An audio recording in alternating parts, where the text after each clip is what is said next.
কোনো ব্যক্তি গিয়ে মন্দিরে ঘণ্টা বাজান, তখন সেই ধ্বনি শুনে তিনি উপলব্ধি করেন যে ওনার মন শান্ত হচ্ছে। কিন্তু যদি উনি এই ঘণ্টা না বাজান, তাহলে কিন্তু কোনো স্বর উৎপন্ন হবে না। যখন সেটা স্থির থাকে তখন কোনো স্বর উৎপন্ন হয় না।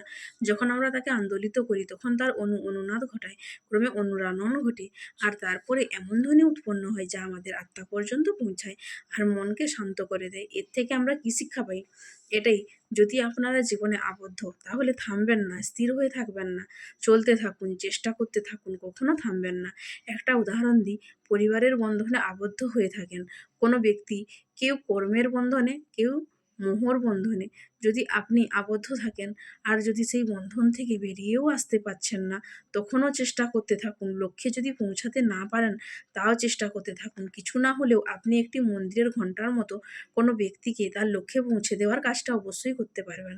জীবনে কিছু শুভ কাজ করতে পারেন, অন্য কারোর মঙ্গল করতে পারেন, তাকে প্রেরণা প্রদান করতে পারেন। যদি আপনি চেষ্টা চালিয়ে যান, জীবনে কখনোই ব্যর্থ হবেন না। তাহলে এভাবেই চেষ্টা করতে থাকুন আর আমার সাথে ভালোবেসে বলুন, রাধা রাধা।